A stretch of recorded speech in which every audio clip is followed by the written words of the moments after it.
নিত্য প্ৰয়োজনীয় অত্যাৱশ্যকীয় সামগ্ৰীৰ পিছতে এইবাৰ নকলৰ পয়োভৰ ঘটিছে প্ৰসাধন সামগ্ৰীটো জনপ্ৰিয় ব্ৰেণ্ডেড কোম্পানীৰ চেম্পু নকল কৰি গাঁৱে ভূঞে বিক্ৰী কৰিছে একাংশ দুষ্ট চক্ৰই জাগিৰোডত নকল চেম্পু বিক্ৰী কৰিবলৈ অহা উত্তৰ প্ৰদেশৰ চাঁদ বাবু নামৰ এজন ব্যৱসায়ীৰ ভাষ্যৰ পিছত পোহৰলৈ আহিছে এই ভয়ংকৰ তথ্য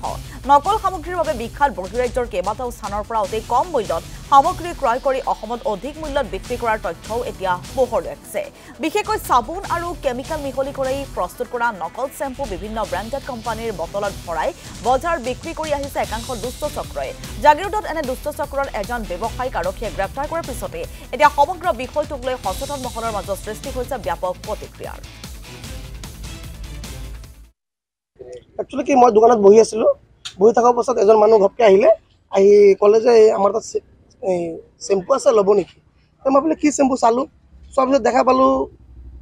মই পিছত সুধিলোঁ যে মানুহজনক যে কি চেম্পু কি ৰেট তেখেতে ক'লে কি যে এনেকৈ ৰেট মই পিছত ঘপকৈ মই তৎক্ষণাত অলপ শ্বক কৰিলে এনেকুৱা 50% চেম্পুৰ দাম দি আছে